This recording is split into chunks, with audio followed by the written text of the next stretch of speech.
Good morning po sa lahat. Nandito ako sa labas ngayon kasi sinisilip ko yung mga flashing na natanggal ng bagyo. And paggagawa ko siya ngayon, wait, pakita ko sa inyo kung gaano kadami yung nasira nung nilipad nung bagyo, nilipad siya. Kaya kailangan palitan kasi may mga tumatagas.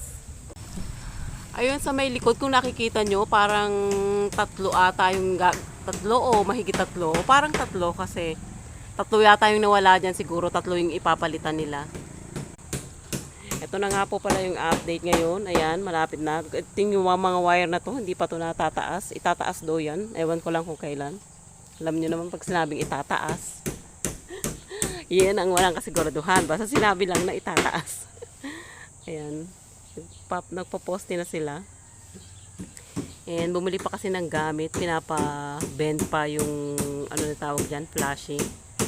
Paayos ko muna yan. Pauna ko muna yan bago ang lahat.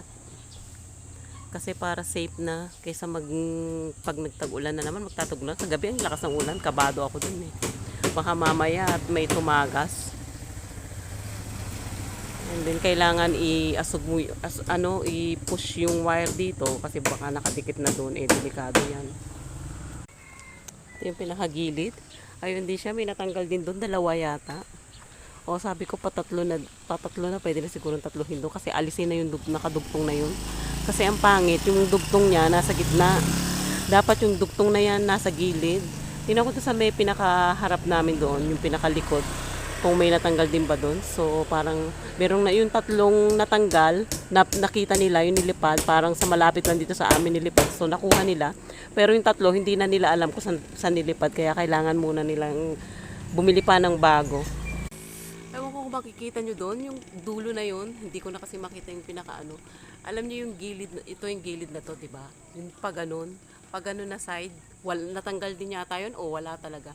So yun, kailangan pa rin palagyan yun. Pero tatlo dito, and then bumili pa sila ng 4. Binaon nila, muntik na may madisgrasya kagabi.